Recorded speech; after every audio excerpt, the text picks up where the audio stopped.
Here comes the,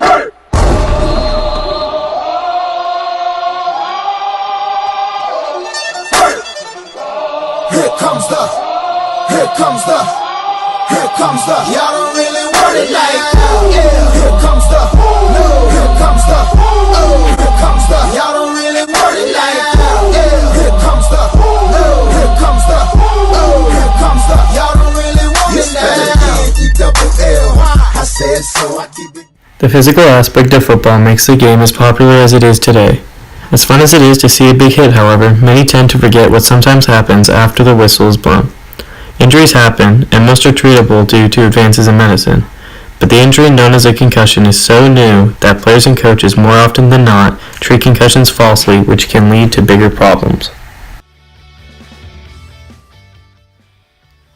The word concussion was described in 2008 at the Third International Conference on Concussion in Sport, held in Zurich, as a complex pathopsychological process affecting the brain induced by traumatic biochemical forces.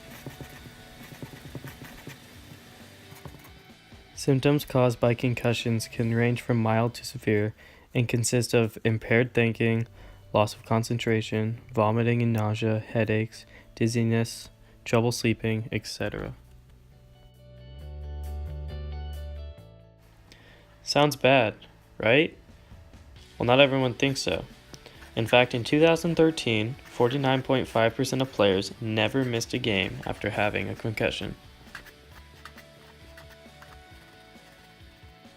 Improper care of such injury can result in devastating, sometimes fatal consequences, but with the right care, research shows that symptoms will resolve within 2 weeks of injury.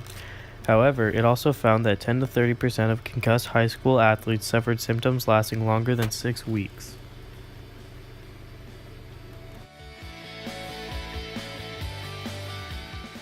Proper care consists of 3 main attributes: recognizing the problem, consulting a professional, and gradually reintroducing athletic activity to the athlete affected. New rules such as no head-to-head contact were implemented in 2009. The Associated Press recently interviewed 44 players, at least one from each team. More than 60% of them stated the new rules have made the game safer. Also, when asked if more could be done to prevent head injury, around 60% said there was no more to be done. This, however, isn't the case. There's new technology being put into helmets every day. Just take a look at this new helmet developed by Vicus. Vicus is a company dedicated to keeping players safe. Also, if you listen to this video, you will hear head coach of the Seahawks, Pete Carroll, explain their tackling methods to keep their players from getting injured.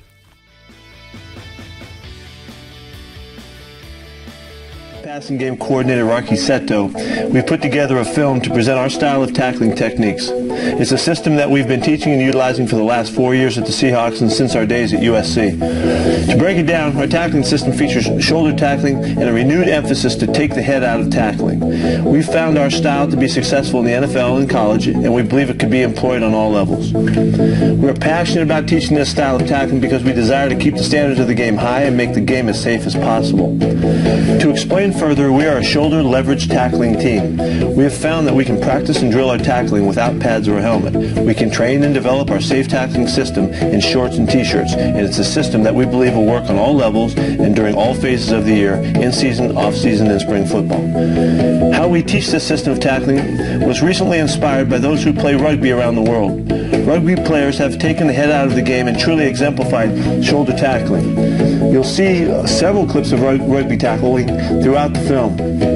We have broken this instructional video down into 6 segments: hawk tackle, hawk roll tackle, profile tackle, strike zone, tracking, and compression tackle. We'll go into each teaching point more in depth later. The basis of our passion in this video is to maintain the physical integrity of the game while developing safer tackling techniques. We desire to play the game as tough as it is meant to be played, while also making the game safer. We hope you learn and enjoy as you watch the following film.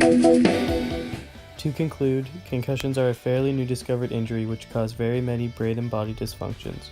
But by taking the proper means of healing, implementing new protective technologies, and developing better technique, the NFL can maintain hard-hitting football without so many injuries.